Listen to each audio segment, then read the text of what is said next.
Hello dear students, welcome to Manet channel. I am Deepika Arora and I again welcome you back to the NEET Concept Booster series. So अभी तक हमने बहुत सारे topics discuss कर लिए हैं and today we are going to discuss with a very important topic जिसमें से हर साल from the past 2-3 years we are observing कि there are 4 to 5 questions of the animal kingdom, right? और उस एनिमल किंगडम का सबसे important topic is what the basis of classification. अगर आपने बेसिस ऑफ क्लासिफिकेशन टॉपिक अच्छे से पढ़ लिया, अच्छे से याद कर लिया, I am sure out of the 4 question that are going to come in the NEET paper आप 3 पक्के से अटेम्प्ट करके आएंगे अगर आपने बेसिस ऑफ क्लासिफिकेशन अच्छे से पढ़ लिया है, right? So now let us begin with the basis of classification video. Okay, so सबसे पहले animal kingdom. You all know that biological classification के अकॉर्डिंगली हमने जितने भी ऑर्गेनिज्म हैं, लिविंग ऑर्गेनिज्म को 5 किंगडम्स के बीच में डिवाइड किया. कौन कौन सा बच्चों? Kingdom मोनरा, kingdom protista, kingdom fungi, kingdom Plantae and kingdom animalia. Here हम किंगडम एनिमेलिया के बारे में बात करने जा रहे हैं. So you know all the animal kingdoms, all the animals which are belonging to the animal kingdom, they have some peculiar common characteristic. जैसे कि they're all multicellular, they're all eukaryotic, and they all show heterotrophic mode of nutrition. And the heterotrophic mode of nutrition कोई parasitic भी हो सकता है, कोई holozoic भी हो सकता है, कोई symbiotic भी हो सकता है, but they're all in the heterotrophic mode of nutrition. कोई heterotrophic भी हो सकता है. Any mode of nutrition can be observed in all the animals, but a common point is कि सबके सब animals which are belonging to the animal kingdom, they're all heterotrophic in nature, right? You must remember this. तो ऐसे कौन से characters हैं, ऐसे कैसे बेसिस हैं जिसके ऊपर हमने इतने फाइलम्स डिवाइड किए? हमने किंगडम एनिमेलिया को phylum Porifera, Coelenterata, Ctenophora, platy, Aschelminthes, Annelida, Arthropoda, Mollusca, Echinodermata, Hemichordata and Chordata हमने डिवाइड किया. हमने किस बेसिस के ऊपर किया वो आज हम यहाँ पे पढ़ने जा रहे हैं, ठीक है? So my first basis of classification is what? The level of organization. बच्चों, before I move forward to the basis of classification, I am sure I am going to tell you certain tips and tricks which nobody would have told you, right? So please make sure you watch this video completely in a sequential manner ताकि आपको चीज़ें जो है याद हो जाएं. And I can guarantee कि आपको बहुत अच्छे से वो sequence में याद हो जाएंगी if you listen to this lecture very carefully, right? So the first point of the basis of classification is what? Level of organization. हमने अभी बोला कि जितने भी सारे एनिमल्स हैं they're all what? They're all multicellular, है ना? अब मल्टीसेलुलर में तो हो सकता है किसी बॉडी के अंदर सिर्फ ही सेल्स हों, हो सकता है कि cells are organised to form the tissues are organised to form organs and organs are organised to form organ system. Division of labour जो कि मल्टीसेलुलर ऑर्गेनिज्म का एक बहुत पेक्यूलियर कैरेक्टरिस्टिक है वो हमें एनिमल्स के अंदर दिखता है. Now if I say the first level of organization, that is the cellular level of organization, it is seen in the phylum Porifera. यानी कि पोरिफेरा एक ऐसा एनिमल है, ऐसा फाइलम है ऑफ एनिमल किंगडम जिसमें सारी बॉडी के अंदर बहुत सारे सेल्स हैं. They do not aggregate to form tissue, organ और ऑर्गन सिस्टम, नहीं, वो सारे सेल्स एक individual category of function perform कर रहे हैं. They just the cell aggregate plan, सारे सेल्स इकट्ठे होकर एक बॉडी बना रहे हैं. और ये आपको सेलुलर प्लान किसके अंदर दिख रहा है बच्चों? अभी हमने बोला phylum Porifera, right? Second we have is tissue level of organisation. Tissue level of organization is seen in the next phylum where the cells have aggregated to form what? Tissues. Tissue level of organization is seen in phylum Coelenterata and Ctenophora. Next we have is organ level of organization. Organ level of organization is seen in the next phylum. कौन सा phylum बच्चों? इसके बाद कौन सा आता है phylum? Platy helminthes. Now very tricky, हमारी एनसीईआरटी कहती है इन दी टेक्स्ट कि इसके पास ऑर्गन लेवल ऑफ ऑर्गेनाइजेशन है, पर in the summarising table at the end of the chapter it has very clearly given organ and organ systems. Now if the question comes the organ और the organ system, एक एक choose करना तो आप organ ही करके आएंगे. It platyhelminthes show what? Organ level of organization. And the next we have is what? Organ system level of organization is present in rest of the phylums continuing from the platyhelminthes. यानी कि SK helminths से लेके SK helminths से लेके Chordata तक सबके पास कैसा होगा? All have what kind of organization? Organ system level of organization. This was my first basis of classification. That is what? The level of organization. Cellular level of organization is seen in phylum Porifera. Tissue level is seen in Coelenterata ctenophora. Organ seen in Platyhelminthes. Organ system seen in Eschyhelminthes to chordates. सब में होगा. Next basis of classification is what? Symmetry.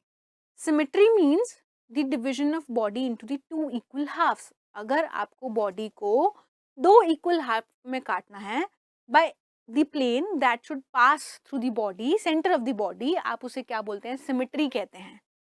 Technically, if we see, there are three kinds of symmetries: asymmetrical, asymmetry, radial symmetry and bilateral symmetry.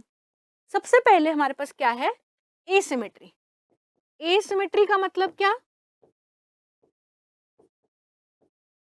Asymmetry, as the name suggests, the body cannot be divided into two equal parts. Body को आप दो equal हिस्सों में काट ही नहीं सकते. आप कहीं से भी उसको कट कर लो. Body has got no two equal parts. You call it as the asymmetrical symmetry. And the phylum which exhibits asymmetry is the first phylum, that is phylum Porifera.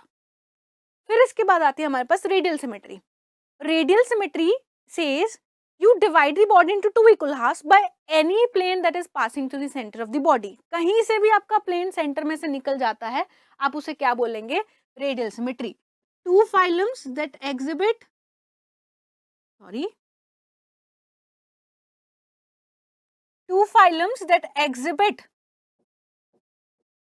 radial symmetry is Coelenterata and ctenophora. इसके अलावा adult echinodermates. Now why I am specifying adult echinodermates? क्योंकि जो इनके young ones हैं, जो इनके larval stages हैं, वो bilateral symmetry दिखाते हैं. This was this year's NEET 2023 का question था. Which of the following organism does not have the radial symmetry? And the option were Coelenterata, ctenophora, echinodermata and hemichordata. उन्होंने तो adult भी नहीं पूछा, तो आप तो कुछ भी कंफ्यूज होकर कर सकते थे. बट तुम्हें पता है कि एडल्ट एकाइनोडर्मेट्स के अंदर तो रेडियल सिमेट्री होती है, तो वहां पे आंसर क्या आना था? Hemichordata shows actually bilateral symmetry. So here radial symmetry is exhibited by Coelenterata, ctenophora and adult echinodermata. Next we have is bilateral symmetry. Bilateral symmetry says the body is divided into the two equal halves by a single plane. मतलब आप body को दो equal half में बांटोगे तो वो सिर्फ एक ही plane से बट सकती है, और कहीं से काटो तो वो नहीं बटेगी. इसको आप क्या कहते हैं? Bilateral symmetry. ना बाइलेटरल सिमेट्री एक्सेप्ट, आगे चलिए, टीनोफोरा से आगे क्या आता है? प्लेटीहेलमिंथीज. फ्रॉम फाइलम प्लेटीहेलमिंथीज से लेके सारे के सारे कॉर्डेट्स तक आपको क्या दिखाई देगा? Bilateral symmetry. एक्सेप्ट अभी हमने बोला कौन से बच्चों जिसके पास बाइलेटरल सिमेट्री नहीं थी? Except what? Adult echinoderms. Larval stages of echinoderms still have bilateral symmetry. ये आप प्लीज याद रखें. It is a very important point to remember. ठीक है, this is my second point of basis of classification. Moving on to the third is the germ layers. What do you mean by germ layer? Germ layer is any layer, germ layers are the embryonic layers which are formed, which give rise to the tissues, organs or organ system. Now any organism that forms two germinal layers, that is ectoderm and endoderm, ये दो germ layer बन रही हैं, तो आप उस organism को क्या बोलते हैं? Diploblastic organism. ये किसकी होगी डायग्राम आपके पास बच्चों? डिप्लो ब्लास्टिक. कितनी जर्म लेयर्स बनी इसके पास? एक बनी एक्टोडर्म और एक बनी क्या? Endoderm. Outer ectoderm, inner endoderm, and in between the ectoderm and endoderm there is what? There is mesoglea filling in the cavity, right? ये है, ये कौन से ऑर्गेनिज्म होंगे? ये डिप्लोब्लास्टिक होंगे. Second organism which we have is what? They are triploblastic. Triplo का मतलब क्या होता है? 3. इनके पास कितनी जर्म लेयर बनेगी? 3. कौन कौन सी? Ectoderm, endoderm and in between the ectoderm and endoderm ये कौन सी लेयर होगी हमारे पास? मीजोडर्म हो गई. ना these organism which shows the presence of 3 germinal layer, उनको क्या बोलेंगे आप? Triploblastic. And the organism which shows the presence of 2 germinal layers, उनको क्या बोलेंगे आप? Diploblastic. Now let us categorise the phylums. Phylum Porifera. बच्चे आप मुझे ये बताइए, क्या फाइलम पोरिफेरा के अंदर कोई टिश्यूज, ऑर्गन और ऑर्गन सिस्टम बना था? टेक्निकली तो कुछ नहीं बना था, तो वो सिर्फ सेल एग्रीगेट थे. पर we say usually that phylum Porifera they shows diploblastic और nature. That is not mostly true. the correct answer should be what? It is cell aggregate plan. उनके पास ये प्रॉपर जर्मिनल लेयर का formation नहीं होता. But if it is asked in the question, आप Porifera को क्या करके आते हैं? Diploblastic. Coelenterata and Ctenophora again are what? They are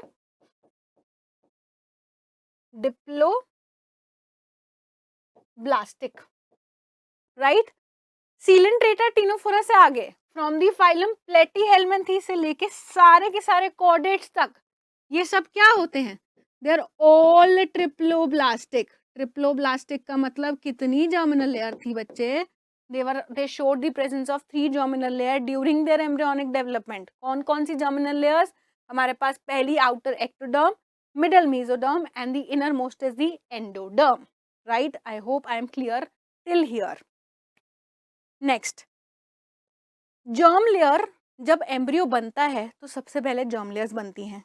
germ layer का इंपॉर्टेंस क्या होता है? यही आगे चल के आपके सारे एम्ब्रियो का ओरिजिन करेंगी, यानी कि सारे ऑर्गन्स, ऑर्गन सिस्टम्स, टिश्यूज का फॉर्मेशन यही करेंगी. इफ वी से जैसे हमारा नर्वस सिस्टम है या स्किन है, वो कहाँ से बनती है? वो एक्टोडर्म डिराइव्ड है. हमारी नोटोकॉर्ड है, वो कहाँ से डिराइव्ड है? वो मीजोडर्म डिराइव्ड है. राइट. हमारा गट है, डाइजेस्टिव सिस्टम, वो कहाँ से डिराइव्ड है? वो एंडोडर्म से डिराइव्ड है. So all the organs have a fixed origin from all the germinal layers. तो जब ये डेवलप करना शुरू करती है तो हमारे गट के अंदर कैसा होना शुरू हो जाता है? एक कैविटी बननी शुरू होती है. There occurs invagination. ऐसे इन्वेजिनेशन आती है तो यहाँ पे एक पोर बन जाता है. इस पोर को हम कहते हैं blastopore.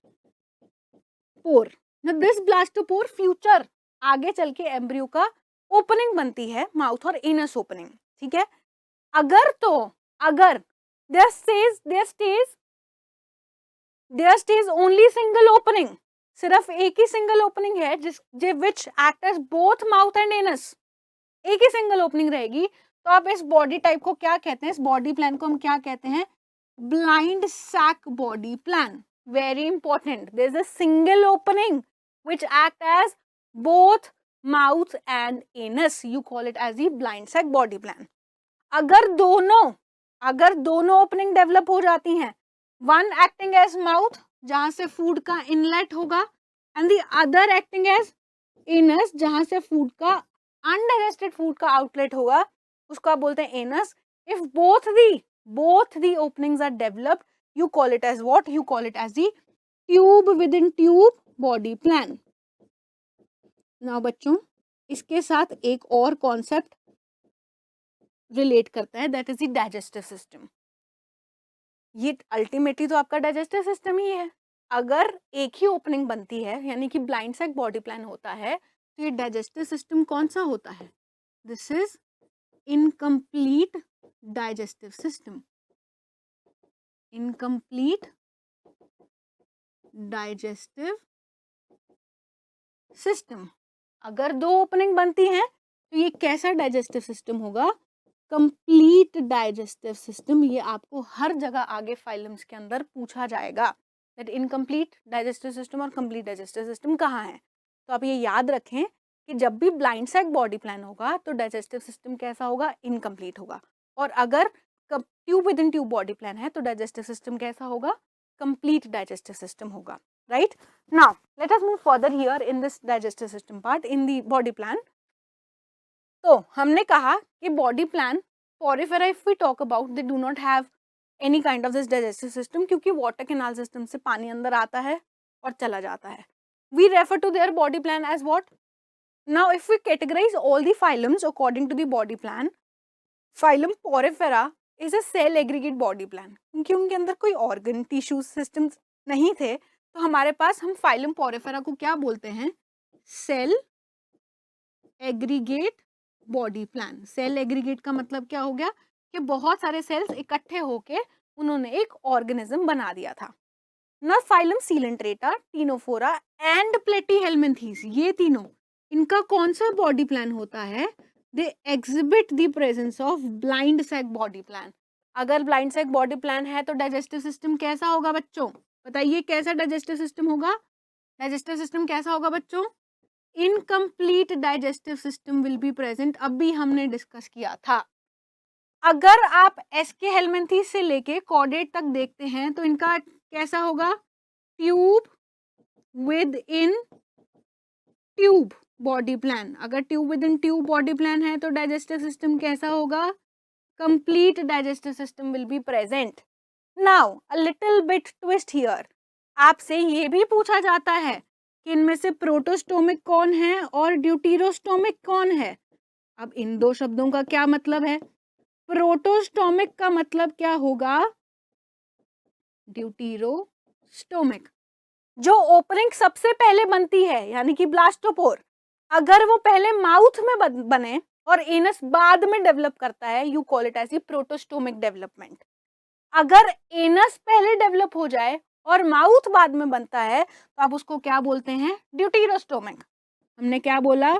Mouth first in what? Protostomic. और ड्यूटीरोस्टोमिक में पहले क्या बनेगा? Anus first will develop, you will call it as deuterostomic. Now out of the tube within tube body plan, Annelida, SK helminthes, Annelida, Arthropoda and Mollusca, ये जो चारों हैं ये कैसे हैं? They are what? They are protostomic. And if I see about Echinodermata, Hemichordata and Chordata, ये कैसे हैं बच्चों? They are deuterostomic. I hope I am clear with this body plan.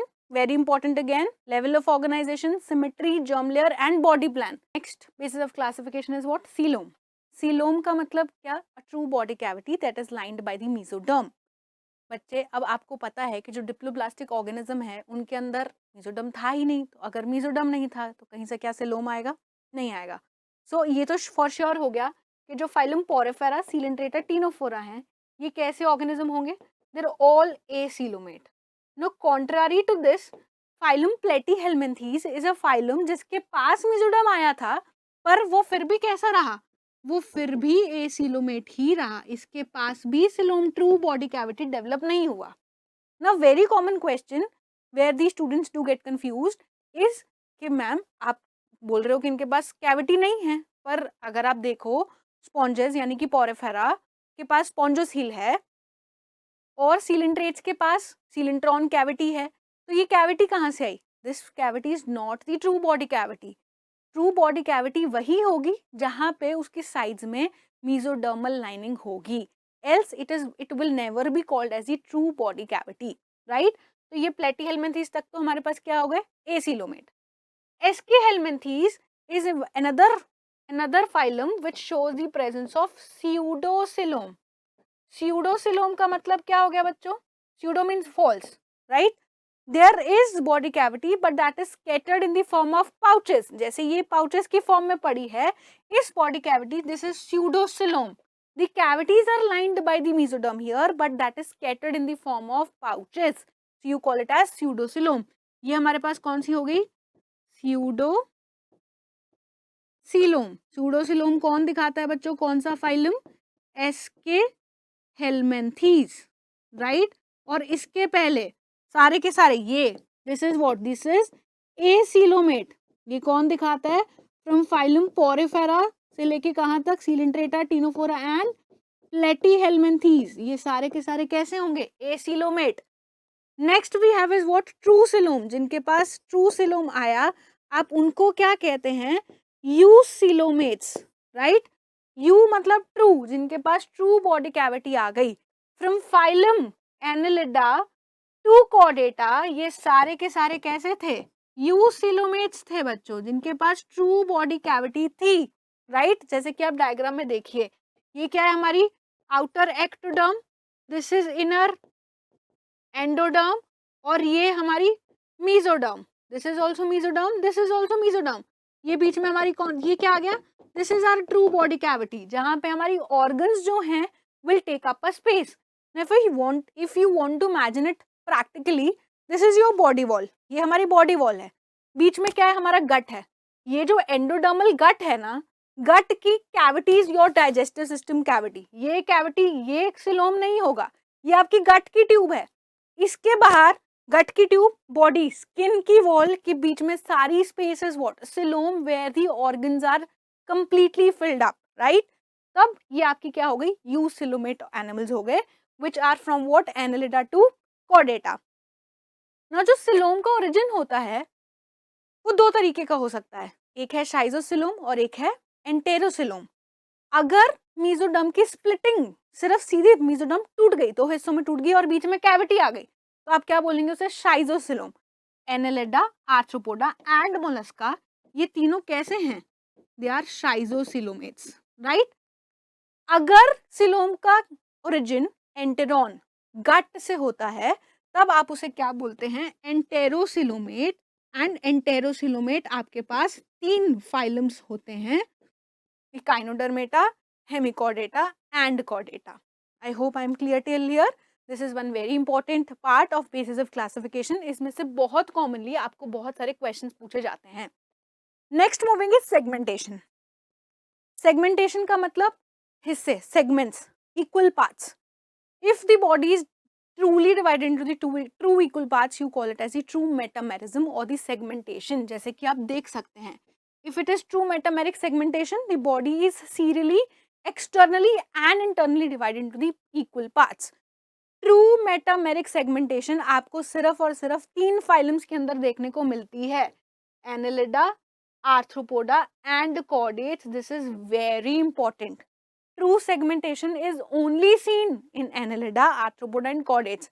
ये आपको क्वेश्चन देके कंफ्यूज किया जा सकता है कि बॉडी डिवाइडेड है, जैसे कि मोलस्का के बीच में head, visceral hump, muscular foot, but वो ट्रू सेगमेंटेशन नहीं होती, ठीक है। एक होती है pseudo segmentation. Pseudo segmentation is also seen in platyhelminthes, but not all the members of platyhelminthes, only in the tapeworms. जहाँ पे आफ्टर द बर्थ, जब वो अपने सेगमेंट शेड करते हैं, तो कुछ segments they are added on after the birth during the strobilation, right. वो हम आगे प्लेटीहेल्मिन्थीज में पढ़ेंगे. This is another part, that is segmentation. फिर very important, notochord which divides the whole kingdom animal into 2 different categories, that is non-chordates and chordates. जितने भी phylum है from phylum Porifera से लेके hemichordates, actually till echinoderms, they are all नॉन-chordates. Hemichordata के पास notochord जैसा structure stomochord, and chordates have a true notochord. अब ये नोटोकॉर्ड है क्या? Notochord is a mesodermally derived structure जो कि हमारी बॉडी की डॉर्सल साइड में पड़ी है. It is single, it is solid, it is in the dorsal side of the body. अब ये नोटोकॉर्ड का काम क्या है आपकी बॉडी के अंदर? It actually and gradually during the embryonic development develops into cranium and the vertebral column, which provides the protection around the central nervous system. यानी कि जो हमारी नर्व कॉर्ड के डेवलपिंग ऑर्गन्स होंगे उनको प्रोटेक्ट करने का काम हमारी नोटोकॉर्ड का होगा. Now notochord is only seen in what? In chordates. इसके अलावा नोटोकॉर्ड तुम्हें कहीं पे भी नहीं मिलेगी. ये बात आपको ध्यान में रखनी है, ये याद रखनी है. एंड नोटोकॉर्ड का ओरिजिन कैसा होता है? It is mesodermally derived. Nerve cord जो कि ब्रेन बनाती है या स्पाइनल कॉर्ड बनाती है, जो कि दोनों में है, in the non-chordates as well as in the chordates, it is ectodermally derived structure in us. You have to remember this, right? Okay. Next point is not an actual true point of classification but habitat. Habitat, इसमें से आपको question आ सकता है, you must just remember this. Habitat का मतलब क्या होता है कि एनिमल या ऑर्गेनिज्म कहाँ पे रहता है, right. Habitat can be aquatic यानी कि पानी के अंदर हो सकती है, और टेरेस्ट्रियल भी हो सकती है। इफ आई से एक्वेटिक, तो एक्वेटिक के अंदर it can be fresh water और it can be marine water, इसमें से कोई भी हो सकती है ना। Now marine water you must remember phylum ctenophora, phylum Echinodermata, phylum Hemichordata and a subdivision group of chordate that is protochordates। ये एक्सक्लूसिवली मरीन एनिमल्स हैं, एक्सक्लूसिवली मरीन, यानी कि इनका हर एक मेंबर आपको मरीन वाटर के अंदर ही मिलेगा। And the animals which are marine water, they will always show the presence of external fertilization। Please do remember, आपको टाइप ऑफ फर्टिलाइजेशन रिमेंबर करने में कभी भी कोई प्रॉब्लम नहीं होगी। मैंने क्या बोला, एक्सक्लूसिवली मरीन एनिमल कौन कौन से हैं, टीनोफोरा, इकाइनोडर्मेटा एंड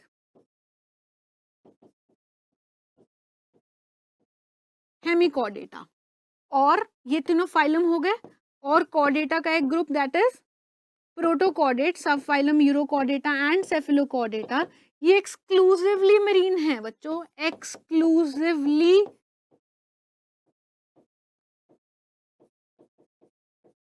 मरीन। और अगर ये एक्सक्लूसिवली मरीन है तो फर्टिलाइजेशन कैसी होगी, must remember external fertilisation will be seen in all the members of these particular phylum and the group. इसके अलावा जितने भी मेंबर हैं वो आपको हो सकता है कि उनके कुछ मेंबर फ्रेश हैं, कुछ मरीन हैं, कुछ टेरेस्ट्रियल हैं, जैसे कि पोरिफेरा है, ऑल एक्वेटिक, पर not all purely fresh water और मरीन, कुछ फ्रेश हैं कुछ मरीन हैं। आर्थ्रोपोडा है, हर जगह पे हैं, on the trees, on the land, in the water, everywhere, in the fresh water, marine water. हमने सिर्फ कैटेगराइजेशन कहाँ करी है कि जो एक्सक्लूसिवली मरीन है, एक्सक्लूसिवली मरीन का मतलब सिर्फ और सिर्फ आपको मरीन वाटर में मिलेंगे, and the members which are exclusively marine, ये चार, these members are only and only these members only show external fertilization, right? I hope you understood this topic. Please do remember, please do revise it, read it from the NCERT, it is a very important topic, you must remember the examples। अगर आपने ये याद कर लिया तो आपके animal kingdom के बहुत सारे क्वेश्चंस बहुत इजीली हो जाएंगे, right? Thank you very much, I will see you in the next video, thank you.